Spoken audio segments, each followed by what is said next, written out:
حضور کیا تعلیم عطا فرماتے ہیں؟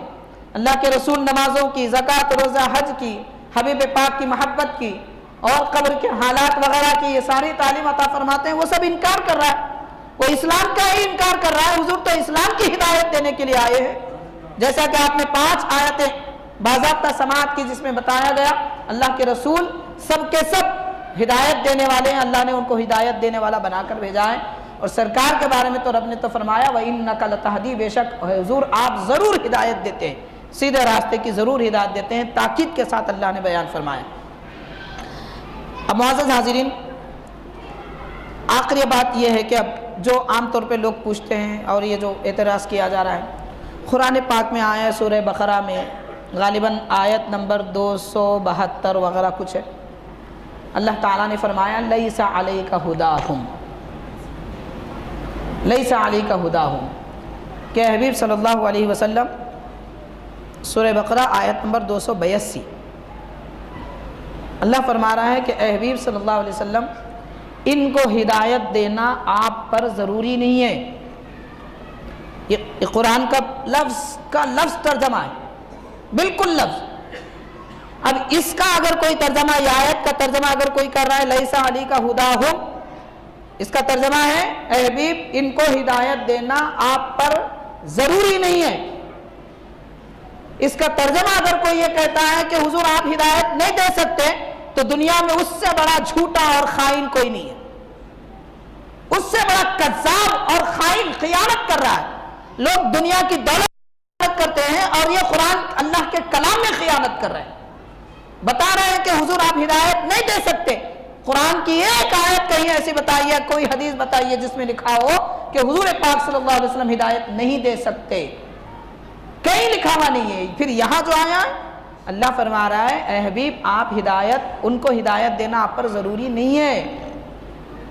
پیار بھرے انداز میں خالق کائنات اپنے محبوب کو تسلی دے رہا ہے، پیار کی گفتگو فرما رہا ہے، میرے پیارے آپ کیوں اپنے آپ کو مشقت میں ڈالتے ہیں اور اپنے دل پر رنج و غم، حزن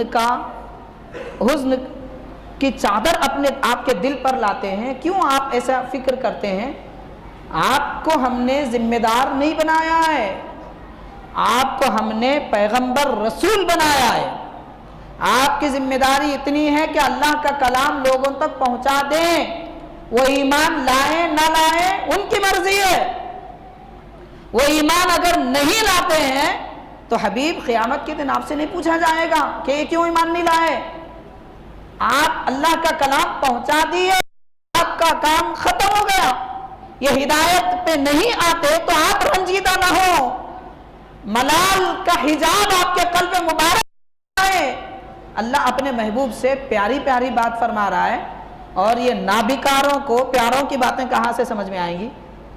دل میں محبت ہوگی، اسلام کی دولت ہوگی، ایمان کی روشنی ہوگی تو رب کا پیار بھی سمجھ میں آئے گا۔ اللہ اس آیت میں اپنے حبیب کا پیار جتا رہا ہے اور ان کو نعوذ باللہ غضب نظر آ رہا ہے۔ ارے جو مغضوب ہیں، اللہ کے غضب میں آئے ہوئے ہیں، ان کو ہر جگہ غضب ہی نظر آتا ہے۔ اسی لیے اللہ کے ہدایت یافتہ بندوں کی صحبت میں رہنی چاہیے تو ہدایت بھی نظر آتی ہے۔ تو رب یہ نہیں فرما رہا ہے آپ ہدایت نہیں دے سکتے، کہیں لکھا ہوا نہیں ہے، آپ پر ضروری نہیں ہے۔ اب ایک مثال دوں گا میں سمجھنے کے لیے، اس کو سمجھنے کی حد تک رکھیے، ایڈوانس نہیں بن جانا، 2 قدم آگے جا کے مت سوچیے، بس سمجھنے کے لیے مثال عرض کر رہا ہوں۔ مثال کے طور پر ماں باپ کی خواہشیں پوری کرنے کے لیے ایک بیٹا ایسا ہے جو صبح شام کوشش کرتا ہے، محنت کر رہا ہے، رات دن محنت کرتا ہے، اس کے دل میں یہ تمنا ہے کہ میں ماں باپ کی ہر خواہش پوری کروں۔ اس کو تھکتا ہوا دیکھ کر، پریشان حال دیکھ کر، دبلا پتلا ہوتا ہوا دیکھ کر ماں باپ کہہ رہے ہیں کہ بیٹا اتنی باتیں بھی تم پر ضروری نہیں ہے، بس کمائی کر لو، ہماری ضرورت پوری ہو جائے، 3 وقت کا کھانا ہے، کپڑا ہے، مکان ہے، یہ ضرورتیں پوری ہو جائیں، تم اتنا رسک کیوں لے رہے ہو، اتنا پریشان کیوں نہ ہو ہماری خواہشیں پوری کرنے کے لیے۔ ماں باپ پیار بھرا انداز میں اگر یہ کہہ رہے ہیں تو اس نصیحت کو بازو والا سن کے بول رہا ہے ارے کیسا نابکار بچہ ہے، دیکھو ماں باپ کو اتنا نصیحت کرنے کی ضرورت پڑ رہی ہے، کمائی نہیں کر رہا شاید۔ ارے یہ پیار سے سمجھا رہے ہیں، یہ بدبخت اپنی عقل سے کچھ اور سمجھ رہا ہے۔ تو جیسے ایک مثال ہے، اللہ تعالیٰ اپنے محبوب کو پیار میں بتا رہا ہے، محبت کا اظہار کر رہا ہے، اور ایک عقل کے آنکھوں کو یہاں پر کچھ اور نظر آ رہا ہے۔ اسی لیے کہتے ہیں چہرہ آئینہ ہوتا ہے دل کا، دل میں نفرتیں ہیں تو زبان پر نفرتوں کی بات آئے گی، اسی لیے محبتیں پیدا کرو جناب، سمجھ میں آئے گا۔ تو جھوٹی باتیں لوگ کرتے ہیں، بچنا چاہیے، ان لوگوں سے پرہیز کرنا چاہیے۔ حاضرین، اب اس آیت پاک کی تفسیر، یہ بتانے والے تو منانی بتا دیے، ان کے دل میں جو آیا بولو، کیونکہ ہدایت کی بات تو نہیں آئے گی، البتہ شیطانی باتیں ضرور دل میں آتی ہیں۔ اب دیکھیے ہدایت والے بندوں نے اس آیت کے بارے میں کیا کہا۔ جن بندوں کو اللہ نے ہدایت دی ہے، تفسیروں میں آتا ہے، تفسیر روح البیان، تفسیر روح المعانی، تفسیر در منثور اور تفسیر ابن کثیر، اور ایسی کئی تفسیریں ہیں۔ تو بیشتر تفسیروں میں ہم کو اس آیت پاک میں یہ ذکر ملتا ہے کہ فرماتے ہیں ای لا یجب علیک یا محمد ان تجعلہم مہدیین، اے حبیب صلی اللہ علیہ وسلم، ان لوگوں کو ہدایت یافتہ بنانا آپ پر واجب نہیں ہے، ضروری نہیں ہے۔ مطلب یہ ہے کہ آپ سے قیامت کے دن نہیں پوچھا جائے گا کہ یہ ایمان کیوں نہیں لائے، رب نے تو یہ دیکھ چکا ہے، اللہ تو یہ جانتا ہے کہ آپ نے کلام پہنچا دیا، یہ ایمان نہیں لائیں گے تو ذمہ دار وہ نہیں ہوں گے۔ اللہ تعالیٰ تسلی دے رہا ہے۔ اور اس کے بعد حاضرین یہاں پر یہ بھی بتایا گیا کہ دراصل یہ آیت پاک نازل کیوں ہوئی۔ تقریباً 12-15 مفسرین اپنی کتابوں میں لکھتے ہیں کہ صحابہ کرام یہودی نصارہ وغیرہ میں جو ان کے رشتہ دار تھے، اپنے مال میں سے خیرات صدقات جو بھی ہوتا، ہمدردی کرنے کا معاملہ ہوتا، تو یہود و نصارہ میں جو رشتہ دار ہیں ان کو دے دیا کرتے تھے۔ اس سے کیا ہوتا ہے، صلہ رحمی ہوتی ہے، رشتہ داری ہوتی ہے، محبت بڑھتی ہے۔ صحابہ کے دلوں میں یہ بات تھی کہ ہم ایسا رویہ ان کے ساتھ رکھیں گے تو یہ اسلام سے متاثر ہو کر مسلمان ہو جائیں گے۔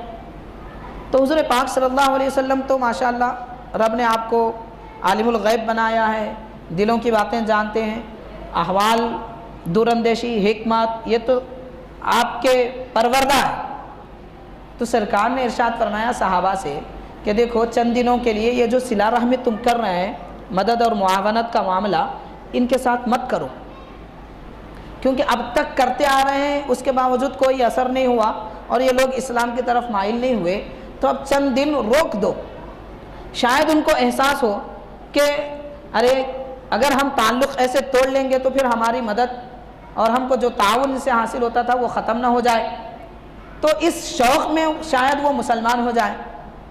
اسی لیے حضور پاک صلی اللہ علیہ وسلم نے صحابہ کرام سے فرمایا کہ ان کو خیرات صدقات مت دیا کرو چند دنوں کے لیے۔ تو اللہ تعالیٰ نے یہ آیت نازل فرمائی، اے حبیب ایسا کہہ کر آپ اپنے دل پر رنج نہ لیجئے، حزن و ملال آپ کے دل پر چھایا ہوا ہے کہ یہ لوگ ایمان نہیں لاتے اور ان کے ایمان کے لیے آپ تدبیریں کر رہے ہیں۔ تو رب فرما رہے ہیں آپ اتنی تدبیر مت فرمائیے، آپ کی ذمہ داری نہیں ہے ان کو ہدایت دینا۔ ہاں، جن کو ہدایت دینے کی ذمہ داری، جن کو ہدایت دینے کا حق اللہ نے اپنے محبوب کو عطا فرمایا، وہ سب ہدایت یافتہ ہو چکے ہیں، 1,24,000 صحابہ کرام۔